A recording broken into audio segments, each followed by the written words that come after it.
Hello, ladies and gentlemen. I'm going to be your impromptu moderator. We've lost one. But, so if it looks like I don't know what I'm talking about here, that's probably why. I'm Will Sullivan. We're glad to have you back after a very inspiring lunch. Back in the mobile and tablet track. It's good to see a packed house again. This is going to be a really exciting session about issue-based tablet content, kind of a different strategy that some news organizations are kind of looking at. So I know each of them have kind of a mini presentation to kind of familiarize everyone with what their specific organization is doing and how they're rocking the issue-based content. And we will have time for questions at the end, so please jot them down, think about it, get ready to raise your hand. We definitely want to have this kind of as a conversation, but to start us off, we're going to get you familiar with their products and what they're doing and what they've learned. So first we're going to have Mike, a good buddy of mine, at Mohawk Street on Twitter. I want to try and give everyone's Twitter name out. Mike Schmidt, who works at The Daily. Really amazing designer. I know him from way back, multimedia immersion workshop days, back in pre-tablet times, I guess. That's really weird to say. Like olden times. Amazing interaction designer, multimedia artist, fantastic guy. And he's rocking at The Daily now, and he's going to talk to you about their organization and how they're structured.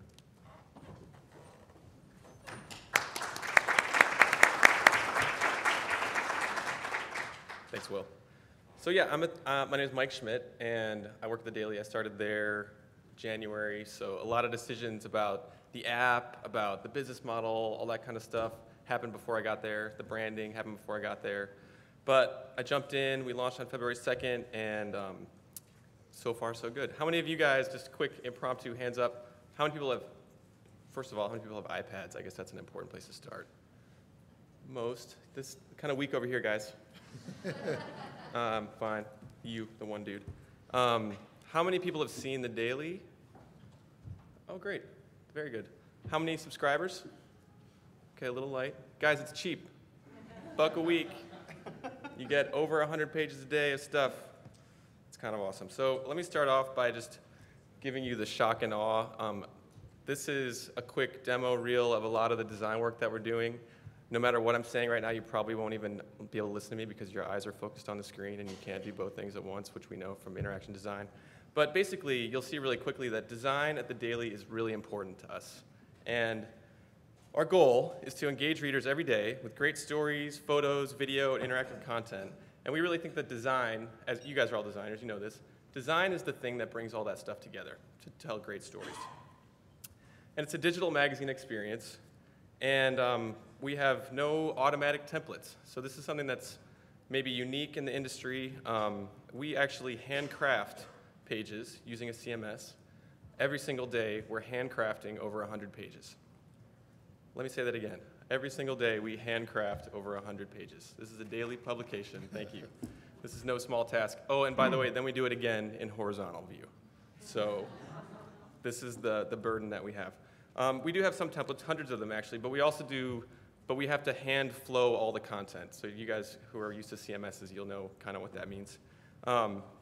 We also do a lot of larger features, and we do packages where we do a lot of custom work, design-wise, that we then rebuild into the CMS. So honestly, I got to say, as a designer, you're... Okay, lights, somebody? Good comment. Good try, my man. Good try. But you know, as a designer, this is a really, for me and for the team that works at The Daily, it's a really interesting place to be because we do a ton of custom work. We're cranking it out every day, and we're working really hard on it. But then you get to get up and do it again tomorrow. So it's a really interesting place to be at as a designer in this space. We spend a lot of time on our cover designs. Is this going to load up? Yep. And kind of the way that we like to approach it is it's news that pops. So we do have a lot of the same news that you're going to find in other publications, of course, but we are trying to put a really special handcrafted touch to the design of it. We want it to look really special, and we're able to do a lot of interactive type things with our covers every day, where we have interactive elements, and this is a big focus of our editor-in-chief, who likes to really do sort of a magazine-style newsstand cover every day. We have a few different ways of displaying photography. Photography looks great on the tablet. I mean, it just is phenomenal. So we really try to highlight it. We like to do big pictures. We like to use, double wide screen if we can. We'll like scroll across large photos to do reveals on things. We have, sometimes we'll just use really minimal text and a really nice photo to really highlight it.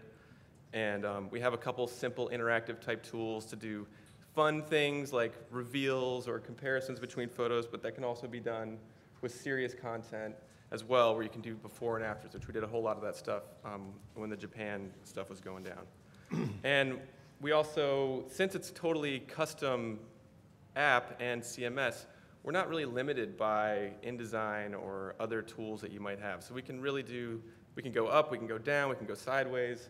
We can pretty much customize the experience completely if we have time. That's always the question. We do also invest heavily in some original reporting. These are pretty dark screens. This side looks good.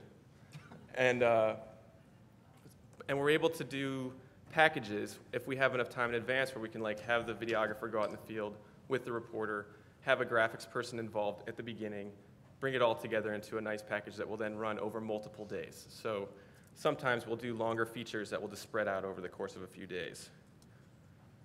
And also, who knew animated GIFs were going to get back into the limelight again, but there's this great photographer who makes these beautiful, she calls them cinemagraphs, Jamie Beck.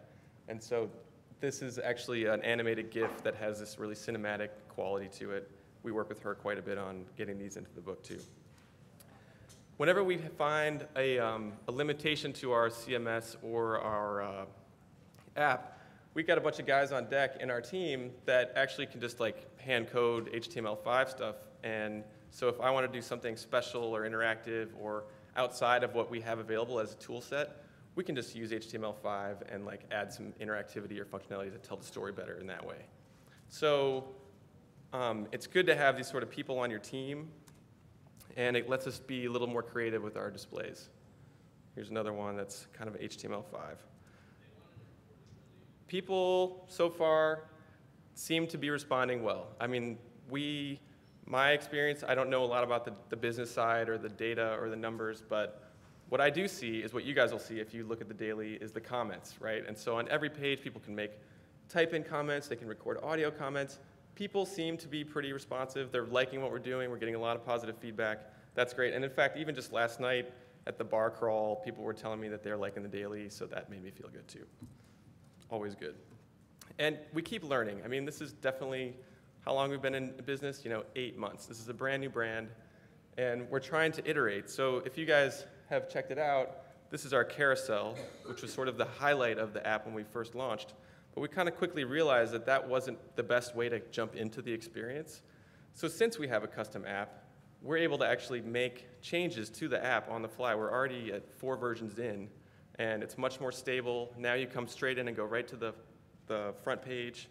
You don't come into this carousel anymore. We have a video recap that happens every day.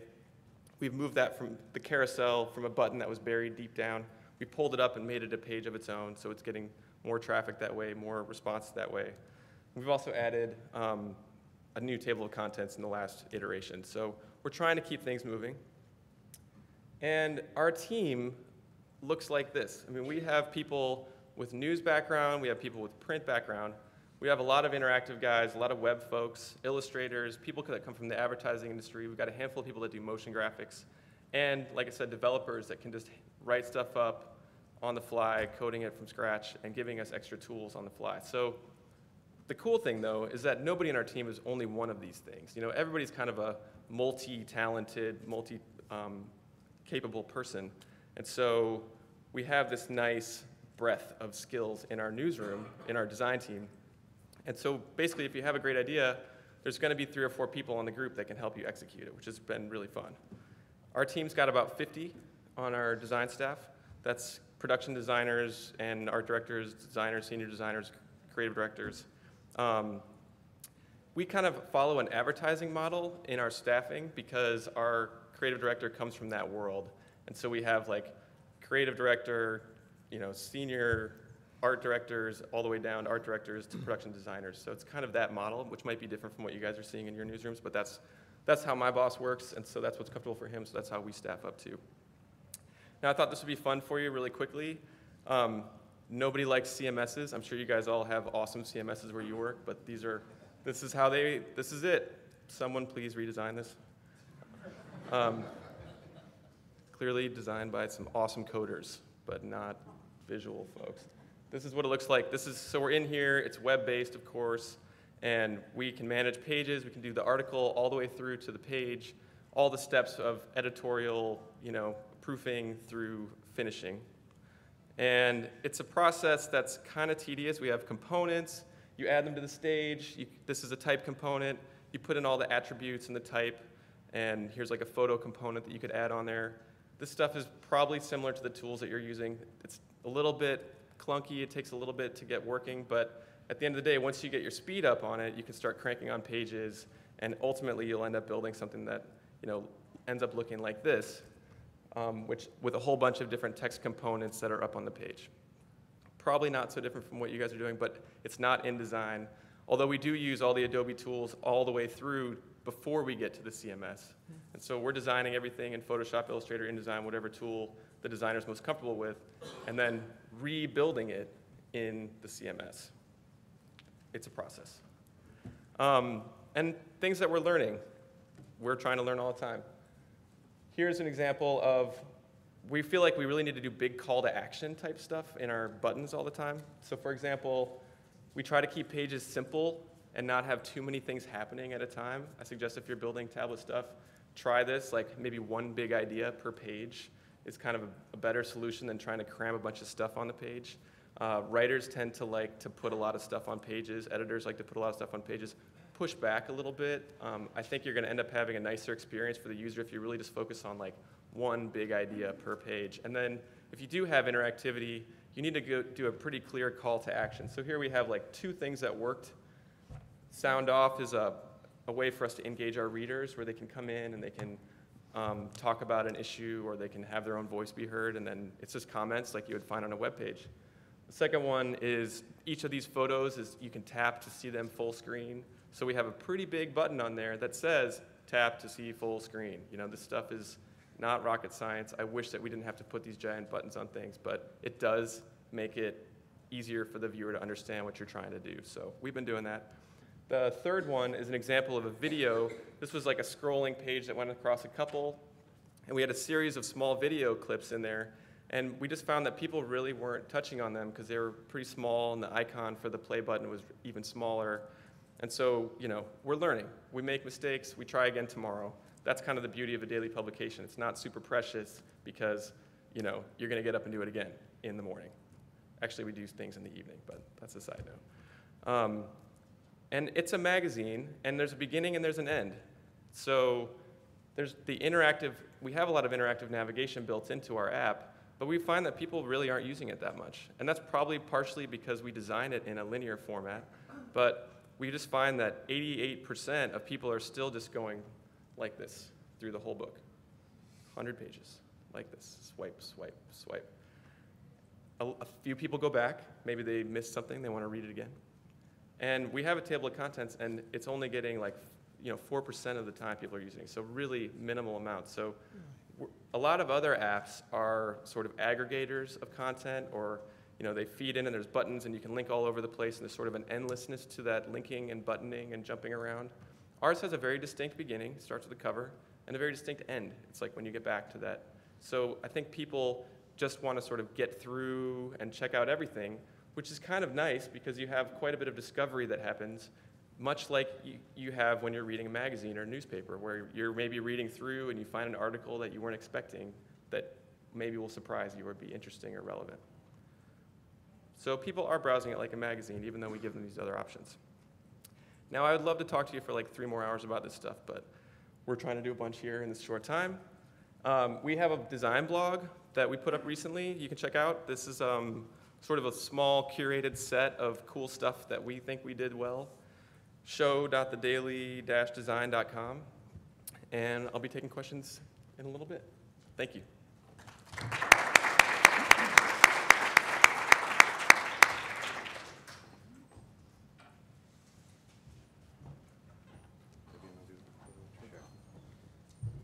So next, we've got Claus Enevoldsen. Is that right? Enevoldsen. Okay. Who, when we started talking about this panel, had just started a new job at Next Issue Media, which he's going to talk more about. He just finished a job at the Orange County Register, which kind of took what Mike was talking about, that kind of linear experience of creating a PM edition, essentially digital, unique to the tablet experience. And he's going to tell you all about it here. And all set? Wow, that was a quick transition. Yeah, thank you. I just met Robert, but I met Mike yesterday. We went on the pub crawl, and we had a concerted effort to talk to as many people as possible to persuade them not to show up today. Because what the hell do we know about this? Monica, I specifically told you not to show up. I don't know what you're doing here. So I'm not a designer. I'm a marketing dude. And this is what happens when a marketing dude gets to do a PowerPoint. He puts lots of colors in there, so he feels a little intimidated with all these designers. So bear with me. There will be some pink in here.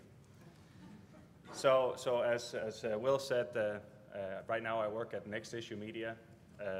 Next Issue Media is a joint venture of 5 of the largest publishers in the U.S., Condé Nast, Hearst, Meredith, News Corp, and Time Inc. And basically what we're creating is a storefront for magazines. We're taking a different approach. We're starting with Android tablets. So it's certainly a big bet, a strategic bet by the publishers and by our company. We're located in Silicon Valley. And before then, I was at Freedom Communications, and where I helped write the strategy for the iPad app and helped execute that strategy. So this is kind of to give you guys and kind of a step back, a burst view on how we look at the tablet landscape. There's kind of these 3 big buckets. I missed a session today, but you had a session earlier today with the aggregators were in here, Site, Flood, whoever else was in there. And that's the bucket of those. They put it all into one app from multiple sources, right? Whether it's RSS feeds, it's primarily RSS feeds, and they try to lay it out in a nice way. Then you have the editorials. That's kind of the legacy businesses, the magazine brands and the newspaper brands. That's where OC Register fits in. But it's also where the New Breed is, where the Daily fits in, where they're trying to create an experience around one brand, one voice. And then you have the storefronts, and that's where Next Issue fits in. And it's also becoming a crowded market. Next week you have Apple coming out with Newsstand. You have Cineo, which is primarily focused on PDFs. And you have Amazon, which is very exciting. They came out with the Amazon, the Fire, the tablet, for $200. $200. Come on, now we're going to go mainstream. It's going to go from this $500 or plus luxury item. I think this is going to be a game changer.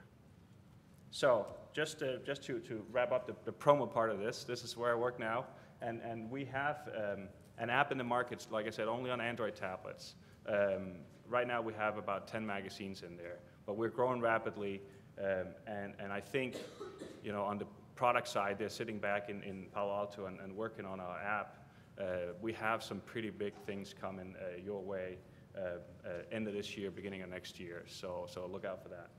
But as a marketer, I focus on stats. I focus on trends out there. So let me hit you with some of this stuff. I'm going to browse through it fairly quickly so I can give you a quick demo of our app that we did at the Register. You probably, if you saw the earlier session, I saw some tweets coming out of this. This should not be new to you. People use tablets primarily in the evenings. There are multiple studies out there and research. Early this year, Read It Later had a study that showed that people spend the time with these articles in the evening. Google just had one last week where you can see the search volume on tablets just dramatically spikes in the evening. For news apps, there's another little spike, and you see that in the morning. We saw that at the Register after we had been in the market for a couple of months, that you see, in the morning there's a tiny spike, and then it goes down because you're driving to work, right? When you're driving to work, hopefully you're not using your mobile. If you're commuting, you are. You get to work, and then you log onto your desktop. You're there all day. You log off. You're on mobile the whole day. Look at that, mobile 24/7. It's your best friend. You're next to your mobile when you wake up. You're next to your mobile when you go to bed. And now you have this new companion partner in the evening, whether it's you're watching TV or it's a replacement for TV. But when we wrote the strategy for the register, the biggest thing that influenced our strategy was this slide, the era of curated computing. It was Sarah Epman, I think I said that right, Sarah Epps last year came up with this term. She said, curated computing is a mode of computing where choice is constrained to deliver less complex, more relevant experiences.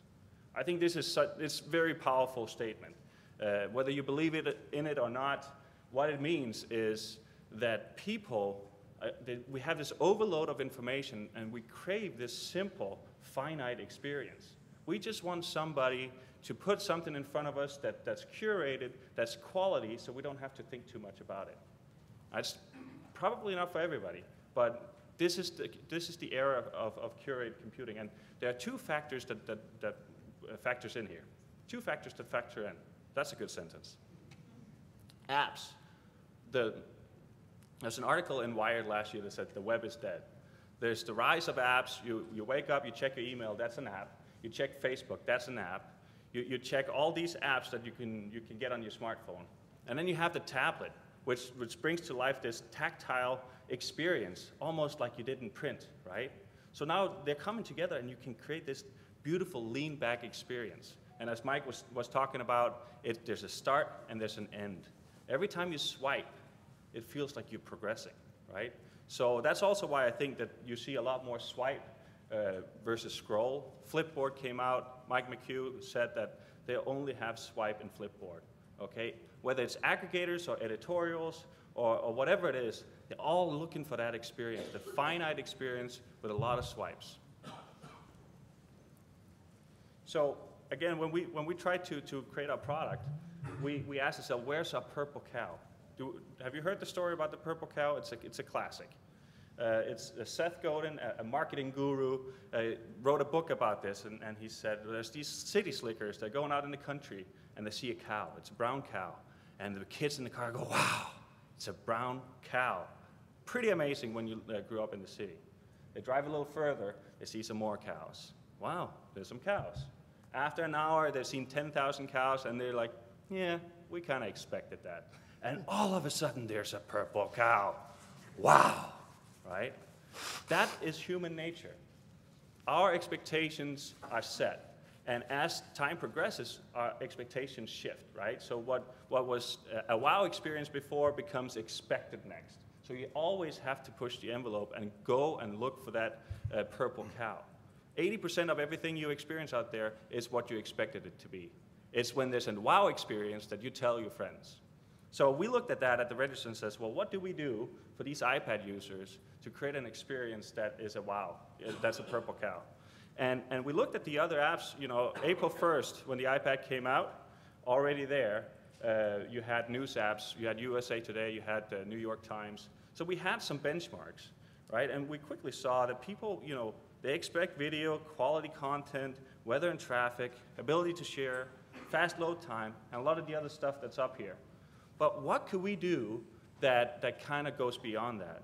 And we looked at, says, well, more interactivity is a must. You got to take advantage of this platform, this beautiful platform that has given us a new opportunity to create layered storytelling. What a good old-fashioned word that we know from the newsrooms, layered storytelling.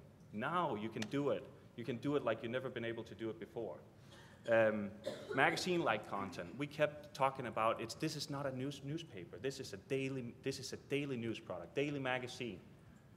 So that was really a driving factor. So whether we achieved it or not, well, I hope you have a chance to download the app and check it out yourself. But that was the goal. Okay, so I'm going to try and quickly switch over so I can show you what it looks like.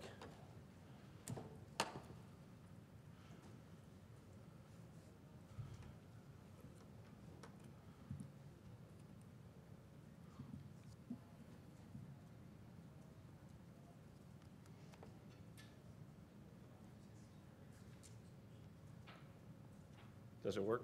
It doesn't work. There it is. All right, see, I got the daily on the front. Little plug for the daily. Thanks, dude. I'm a subscriber. It's only $1 a week. All right, so the register down there, love that app. Okay, so the technology that we used, we didn't have the resources to develop software in-house. So this is a Woodwing reader. There are kind of the two big ones out there. There's Adobe and there's Woodwing. Woodwing have a background in magazines. We're a newspaper. We're the first newspaper to, well, that's not true. They have other newspapers, but we're the first newspaper to push the envelope, I would say, on the news side. So this is their reader. You have library at the bottom. You have a storefront where all the issues are. I'm on 3G, so it might be a little slow here. Anyways, let's go back to what's already downloaded. All right, so you have all the available issues. You can download them, and this is key. It's a download. It's kind of a pain point. You don't really want to have this download. You want just to automatically start when you get in there, but for now, it's a download. So here's the front page of a day's issue. And like Will was saying, it comes out 6 p.m. at night, right when people start using the iPad. You scroll up and down. There are 6 sections. So if you go in to the templated sections, as we call them, these 6 sections, you have news for OC, you have sports, you have business, trending, things to do, and then you have a photo section at the bottom. So if you go into a story in the templates that we have, the navigation we have is if you scroll vertical, you stay within the article. And if you swipe, not scroll, it's swipe, sorry. It's swipe, of course. If you swipe horizontal, you go from article to article. If you go back to the first one, there's a video in this one. So that's been hand-placed and handcrafted. And there is a photo, and I believe that's it in that one. So depending on the story, they tell stories just like you are used to, but here they add a few layers to it. Not too much, but a few layers. Here's an ad. What happened? The ad is actually it's a big deal because we believe that advertising is content on the iPad. The iPad user expects the advertising to be really great, but to implement that's not as easy as it looks. So we tried to set the bar high in terms of what type of creative we wanted to allow in here. So if you go back, this is kind of the kicker. So we have the templates, we have the web widgets over on the right-hand side so you can get the latest news. And then every day our team creates a special feature.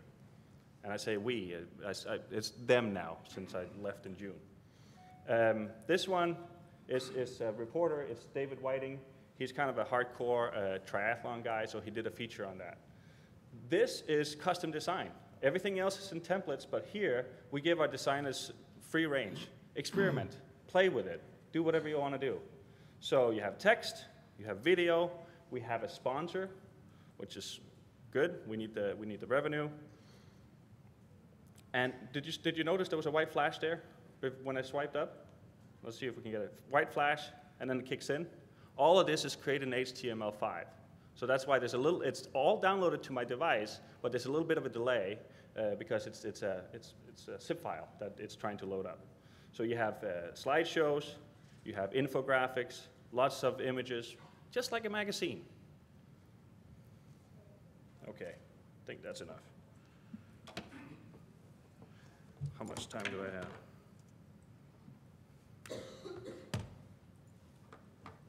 I'll wrap this up in a second so Robert can get in here. But that comes back to the designer that we were looking for, the people that we wanted to hire. Let's go in there. The designer, or the people that we looked for, were not a traditional designer. We were looking for people that could design, that could tell stories, but that could also do some web programming. They need to understand HTML5.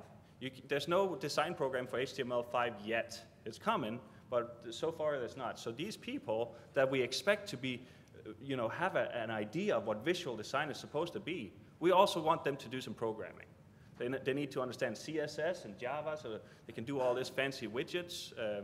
And we were able to get those people, but not from the newspaper world. We got them from broadcast. We got them from the advertising world. We got them from magazines.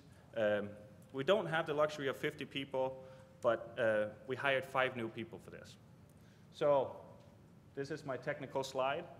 So our CMS is CCI. So that's kind of like Newsgate is the platform agnostic content hub, right? And you spit out to wherever you want it to go. We spit it out to Layout Champ, where the designers sit. Layout Champ is similar to InDesign, a little bit more clunky, but basically the same premise. And then from there, it goes out to the Woodwing Reader. But here's the fun part. Just like the daily, at this point, everything is manual. Everything has to be touched by a person before it can be spit out to the Woodwing Reader. That's not optimal for a newspaper that has limited resources, but that's the reality right now, and it's probably because the technology is still trying to catch up. But we have a production team. On top of that, the 5 people we hired, we have several people that we migrated internally from the news side that are simply working on this every day. Photographers, graphic designers, page designers, and they're also reporters. Our senior producer goes out and writes stories, but she doesn't, I correct myself, she doesn't write stories. She shoots video, audio, and all that stuff. The future, we really want to have 3 flows.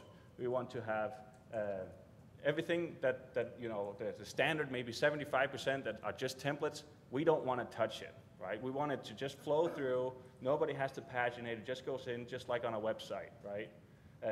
We're getting there. We want semi-automatic. We want to have it automatically float in, and then if you want to touch it, you can go in and you can add a video or stuff like that. And then we want to have the manual part where you can start from scratch. All right, that was a quick ending, so let's hand it over to Robert.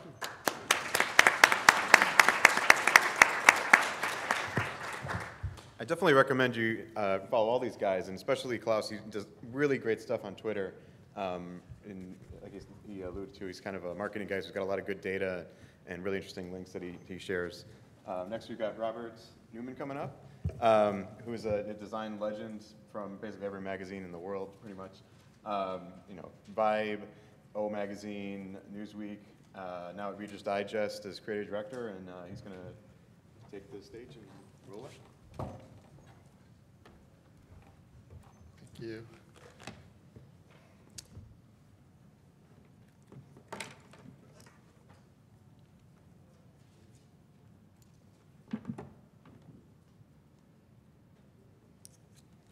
By the way, I want to reiterate what Claus said about none of us knowing anything about what we're doing here. A year ago, I went to this seminar that Mario Garcia did at Poynter Institute down in St. Petersburg on tablets, and that was my only experience in tablet design. I somehow talked my way into this job at Reader's Digest by telling them I had extensive training, which was, 2 days in St. Petersburg. Let me just get this going. Reader's Digest was founded in 1922 by Wallace and, I've forgotten her name, Alice and Wallace DeWitt. And they were really the original aggregators. Their idea was that they would take 31 stories from around the world, from different magazines and newspapers, and condense them down and give their readers 1 article a day to educate the masses. And the magazine was quite successful. In the 1970s, their circulation was 17 million, if you can get your head around that. But the perception of the magazine in recent days is, I always get when I talk to people, oh, my grandmother got that, or we used to get that, my aunt got it, or is that still around? That's the one I usually get. Or Claus, who said, does your app have interactivity? We get that all the time. And so when the iPad came out, they saw the app as a way to really brighten and freshen up the brand and really sort of prep the magazine for the 21st century. And really the only strategy that they gave us when we launched the app was that it had to keep the essence of the magazine, it had to keep the DNA, but we really wanted to embrace the technology as much as possible, that we wanted to keep the form of the magazine, but we wanted to reach out to a brand new audience on the app. And I should say that we do the app in the Adobe tools. We do it completely in-house. We have a very tiny budget, very, very tiny budget for video shooting and editing. We bring in a consultant, actually Linda Rubes, who's here, we bring in a consultant part-time to produce it, but otherwise it's completely done in-house. And none of us had any training prior to launching this. We launched it with our February issue. Reader's Digest readers really love pets and they really love humor, so a funny pet cover is really in our sweet spot. And what we tried to do, the first thing we did is we decided we were only going to go in vertical format, purely because we didn't have the people power. We just couldn't do it. And we later came up with some rationalization about how this is the format we thought it should be, blah, blah, blah. But really it was because we couldn't handle doing it two different ways. And let me just show you this. You'll enjoy this. Nothing like some funny dogs for Reader's Digest readers. They really love this. But what we've tried to do is we've tried to use as much of the technology as we can, but keep it really simple. Like I like what both of you guys said about not going overboard and really being aware of the reader or the user experience. And that's one thing that we really tried to do. So when we say we embrace the technology, I mean that we wanted to use a lot of interactive stuff, but we didn't want the interactivity to overwhelm anybody. I was looking at a new app on the plane down here, and it made me so anxious because there were so many bells and whistles and so many buttons and so many layers that I just couldn't absorb it, and it wasn't a pleasurable experience. And one thing I learned when I worked at Real Simple is at a magazine is that you need to sort of prep the reader user experience. It's really critical, and that you can't just throw something out there. You've really got to create the environment for them and create the experience, and that's what we do. We want this. We want to embrace the way that people use it, and we want it to be very simple and very relaxing, but still be engaging and fun. And so, we use a lot of push-button stuff like this, a lot of interactivity, and we try really hard on our front of book pages to keep people on a single page. We try to keep, the scrolling and the swiping to as much of a minimum as we can.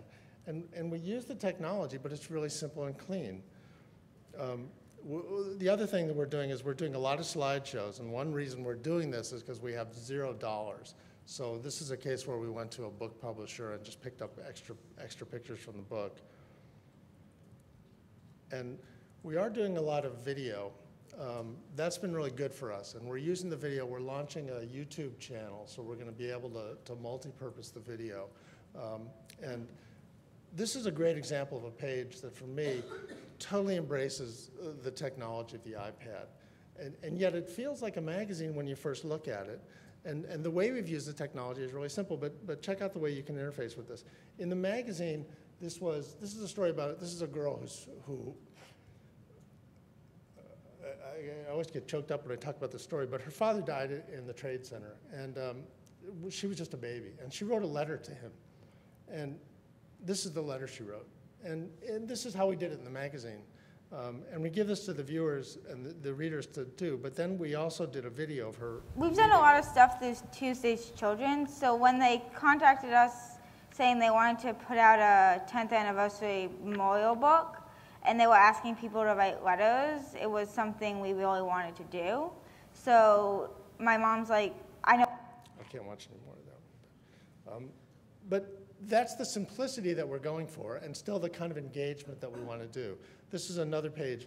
This is a page, I really like this one, because this is one that, to me, takes the form of the magazine and totally takes it to a new place.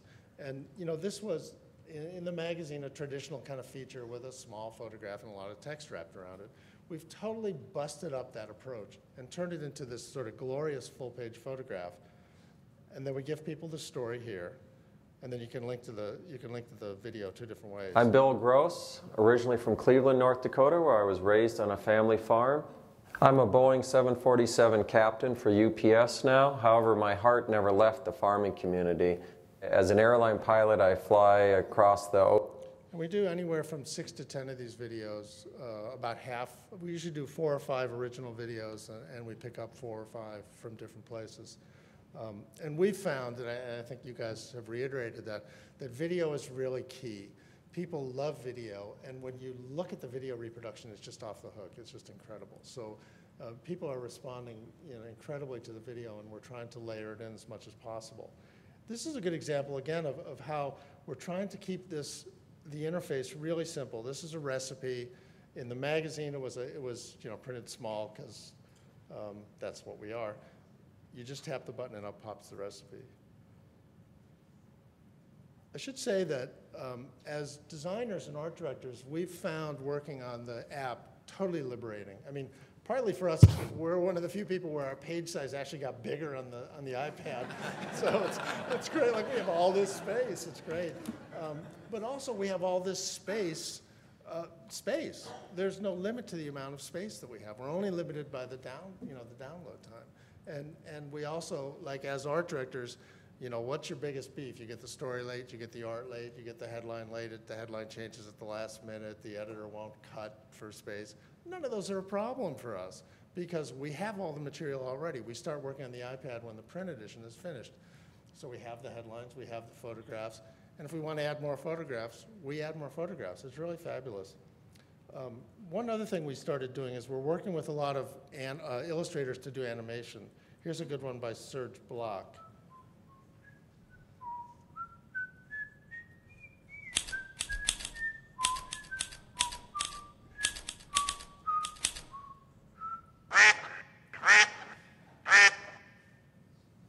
Now, when we started out, we did a lot of animation that we never would do now. I think you said it well about the daily, that there's a lot of things we've done at the start of this process that just have been cast by the wayside. And we did a lot of what I would call decorative animation. It was just animation for effect. We did it on feature openers, we did it with illustrations, and it was basically just bells and whistles that had no content and value. And we did a lot of it because we could, and it was cool. And as we went through the process, we realized that the bells and whistles are fine, but they need to have content and value, and they need to really engage and relate to people. And doing an illustration that just morphs or just does something doesn't nearly have the value that something like this does that's going to evoke an emotional response or a laugh or a smile. Now what we've done is we've also tried to add as much extra content to the iPad as possible to give people as much bonus over and above what's actually in the print magazine. Now, the challenge for that is our budget is zero. And our staff, as I said, we produce this by the people who produce the print magazine, so we have there's no extra labor or anything. So what we've had to do is to get creative. How do you create new content? Where do you get new content from when you can't spend any money? So the first thing we did is we went back into our archives, and we're fortunate because we have 100 years worth of archives. And actually, my 11-year-old daughter was looking at the iPad, the first edition, and she said, "Daddy, there are not enough cartoons in here." And so we went and we started this cartoon slideshow where every month we go back and we dig up 10 or a dozen cartoons from our archives and run them on this slideshow. And cartoons are a very important component to the magazine in general, so that was very helpful. We've also been trolling through YouTube and getting free or really, really, really inexpensive videos from YouTube. This is one we found a guy from the Post.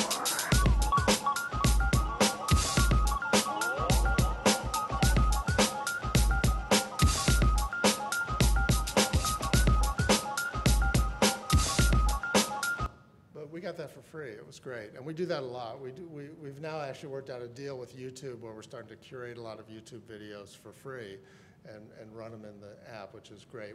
In the current app, we have 4 or 5 that we did, and we've also started a lot of new pages that we can't do in the magazine. One is called Apps We Love, which is basically just reviews of new apps, and so there's really no venue. There's no one really reviewing apps like this. So for us, this has been really great. And it's free content, and the app people, of course, love it. And there are hot links to go to the iTunes store to go buy the app. We're also doing a Websites We Love page. And we've taken this one step further, where we're now actually doing Reader's Digest condensed versions of apps. We did, this was one the photographer George Steinmetz did with Joseph Design, a guy you guys probably know from his newspaper days, where it's basically a glorified portfolio of George Steinmetz's work. And we just wrote a paragraph about it, showed some of the pages, and then we got this beautiful slideshow that's just excerpted from the app. We're doing one in our next issue for John Cash, the illustrator, who you guys also probably know from his Washington Times days. And it's going to be a slideshow of all his caricatures and illustrations. And we've also done a lot of book excerpts. In the magazine, we do 6 books a month. And what we do with them is we do these little short review blurbs. But what we decided to do in the app is to excerpt a full chapter. So in each app, people get anywhere from 3 to 6 complete chapters of books to read. And I'll talk about this in a minute, but we've sort of designed them with this really sort of elegant New Yorker style scroll. And this is all free content that we've done. Oops. Now, the one place where we brought in an outside developer was for our game, Word Power. And this is a place, there was a lot of learning for us on this. It's a very popular game that we do in the magazine. And we decided when we launched the app that we really wanted to turn this into, make it a gamer experience to the extent that we have that at Reader's Digest, and really make an interactive page. We couldn't do this ourselves, so we sent it out to a developer. I mean, we designed it and then in InDesign and sent it to them. And it's been hugely popular. You press these and you can get a little audio. Review. It tells you the word, and then when you do it all, you press a button and it gives you a score. And we really think this is one of the future directions that we're going to put a lot more emphasis in, which is building and creating these little mini features, any of which can ultimately birth out to become their own apps. And I think as we go down the road, we're going to be trying to seed our app with all these mini apps that we can blow out and actually start making some money off of.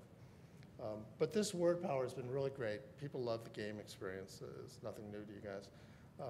The biggest challenge for us has been in the feature well. That's where the vertical-only format has really been difficult for us to get our heads around. That's a place where the magazine horizontal format is really wonderful. You can run spread photographs, and that's been a challenge for us. We do two kinds of features, basically. We do packages, what we call acts, and we do the regular features. And I think for the packages, we've really had to reimagine them. This Best of America, actually, Linda Rubas, who's here with me, who's one of our consulting art directors on the project, designed this. And this was the first package we did in the iPad. And it was really a breakthrough for us. In the magazine itself, it was a 40-page feature. And it was just one of those usual things you see in magazines with lots of little pictures, an occasional full-page picture to spice it up, and just page after page after page. And we realized if we did this in the app, it was going to be the world's longest stack or something, but it was not going to be a pleasurable experience. So Linda came up with this idea of this title page where all these pictures are hot, and they take you to the page that actually it's about. And then each page, each page is self-contained, each of these 40 pages, and you get a read. In this case, we designed the back of a baseball card as the read for this girl who's a Little League knuckleball thrower. And you also get a video. Some of these we made and some we picked up. This one was picked up from ESPN. Chelsea Baker is the only girl. And it just goes on. There are 40 pages like this, but they're built into stacks. And then at the end, you get a little interactive page with little push buttons. It was a very elegant way to treat a lot of stuff. Now, the other kind of feature is just the general read feature that we do, which we do a lot of. And the other challenge for us in putting the app together was how do you treat the straight read? I mean, this is a very different experience, I think, than what a lot of the app people have been talking about, because we have readers who really want, okay, one more minute, who really want a long read.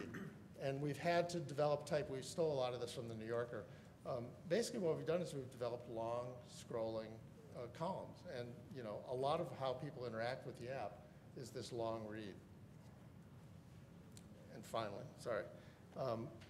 Again, I think our next step, in addition to kind of designing these acts that we can blow out into separate apps, is a lot of independent content. And for us, that's the next frontier is getting away from the constraints of the print model and sort of them telling us how this has to be structured and coming up with our own original content that has nothing to do with what's in the magazine. This was a video that John Cash did for us. It was based on some drawings he did for us in the magazine. What makes you laugh isn't always a matter of words and punchlines. Sometimes you just got to see it. Comedians know that, to one degree or another, funny is a visual experience. that I think is our next step, is trying to come up with original content that is totally independent of the magazine itself. Awesome. We can probably take Josh's, Josh, is that you out there? Yep, I see Josh. Right in the doorway, okay. We're just a tad bit over. We can probably take one or two of the best questions possible. So who's got it? Good. Who's got them? Josh, come on up. We can get you set up while I know everybody's really interested in not moving from for any other sessions, because this is the best track, in my opinion. Questions? There's an awesome one. How do you decide when you're, because a lot of you guys lay out your pages automatically, so how do you decide whether you're going to go for a pagination or a scrolling mode? Or how do you make that decision? I think we make it on. It's a story-by-story basis, you know. So I think it depends on the length of the story. In some cases, it depends on the artwork that we have that's going to run with it, or what we can develop as far as artwork. It's basically, and we're making quick decisions all day, you know. So essentially, we have a couple meetings where we have the news editorial meetings, and then we make quick decisions about how the pages are going to be laid out, and then we revise it as we go throughout the day. But at the Daily, we have a bigger emphasis, and I think Robert was just talking about this, on the swipe to the right is a primary thing that our editor-in-chief, Jesse Angelo, prefers. And we find that our readers like to just keep swiping through this way. So we tend to de-emphasize the long scrolling down pages a little bit. So I don't know if that fully answered the question, but yeah, it's sort of like an editorial emphasis to go right instead of down. We have one more awesome question. Yes.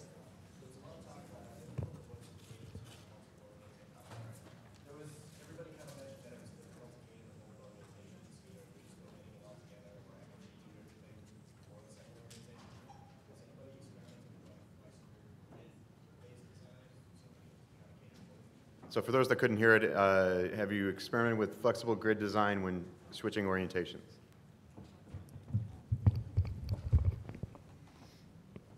Well, again, we use the Woodwing Reader, and they have a feature which we're using. So we are only designing in horizontal. So all of the pages are landscape, and then when you turn it, it autoflows. But what happens is that it strips out all the interactivity. So all you get in our vertical is a photo and the text. You can create other templates, but that's the package we have at this point. So we are encouraging people to interact in horizontal. I'll give you another example. Project Magazine, one of my favorite iPad magazines out there, they design in both landscape and portrait, and now they're only designing in, I believe, portrait. So they've gone away from it. You know, one thing is when the Fire comes out, I think all the publications are designing just vertically, and I really think that's going to be the tipping point. I think you're going to see most magazines and newspapers going in one orientation very soon, except for the ones like Wired, where it's part of their DNA that you don't. I have one more thing on that. So we do handcraft both orientations every day. It's a lot of work. And I noticed also that I just checked out issue 9, and I was like, oh my gosh, they're only doing vertical. We can just do vertical too. And I showed the creative director, and I was like, John, check it out. They're only doing vertical. And he goes, wimps. It's crazy. Okay, thank you, everybody. Great time. I'm going to dive right in. That's awesome. Claus, good to see you again. You met at South by. I don't know how you guys do it both ways. I don't know either. Oh, okay. Hey, let me give you my card. Yeah. I wrote down your Twitter feed. Mine's on here. Okay, cool. So you can put it on that. No, I like that new front page. I meant to tell you that. I really, no offense. Where we come straight in? I didn't like the carousel. I hated it. All right, well, I'm glad I could tell you that. I hated it. The rest of it was cool, you know, but the carousel was like. it's okay.